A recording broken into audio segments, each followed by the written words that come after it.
तो आपका स्वागत है दूसरी वीडियो में, जो कि है असाइनमेंट ऑपरेटर। असाइनमेंट जब हम किसी वेरिएबल में वैल्यू असाइन करते हैं तो उसके लिए यूज़ होता है असाइनमेंट ऑपरेटर। तो पहला a इक्वल्स टू 2। अब आप समझिए, ये तो हमारा एक a तो वेरिएबल है,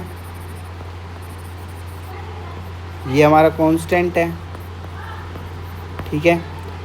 तो ये जो है इक्वल्स टू का वो है असाइन टू, मतलब a वेरिएबल के अंदर हमने 2 वैल्यू असाइन कर दी। अब जो a की वैल्यू है वो 2 हो गई, जो a वेरिएबल है वो एज ए 2 वैल्यू ट्रीट होगा। तो हमने a के अंदर असाइन कर दी, तो पहला होता है असाइन वैल्यू, ठीक है। फिर दूसरा आता है assign after addition plus equals to.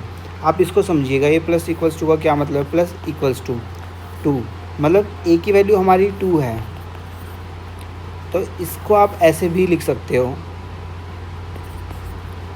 a equals to a plus 2। दोनों का सेम मीनिंग है, ठीक है।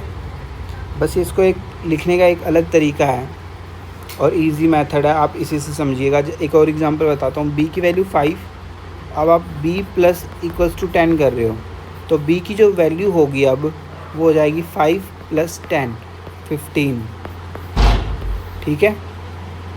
ये आपको समझ में आ गया होगा। तो ऐसे ही इसमें भी सेम ऑपरेटर्स हैं। माइनस इक्वल्स टू मतलब कि a की वैल्यू 20 है, a माइनस इक्वल्स टू 10, इसका मतलब है a equals to a minus 10। तो जो a की वैल्यू है वो 20 थी, माइनस 10 करोगे तो a की वैल्यू नेक्स्ट होगी 10, ठीक है।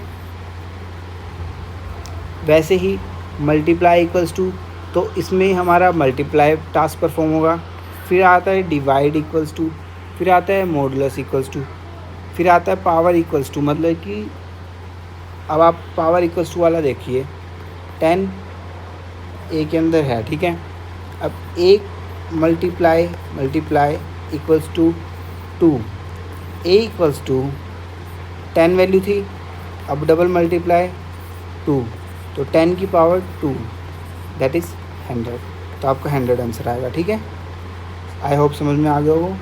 फ्लोर डिवीज़न सेम है डिवाइड की तरह, ये डिवाइड करेगा, बस जो वैल्यू होगी वो इंटीजर फॉर्म में आएगी, इंटीजर फॉर्म में आएगी, नॉट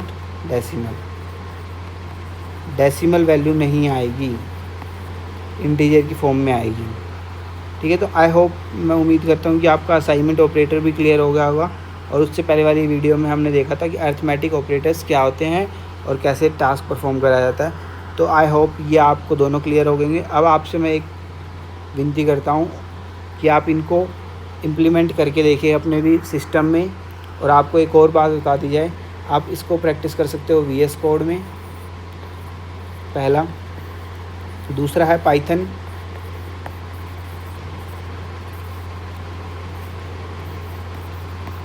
की जुपिटर नोटबुक, ठीक है। आप इसमें भी इम्प्लीमेंट कर सकते हो, इसमें बहुत सारी लाइब्रेरीज़ भी होती हैं, ठीक है। तो वो आपको हेल्प करेगी आगे जब आप पाइथन में और प्रोजेक्ट्स वगैरह बनाओगे।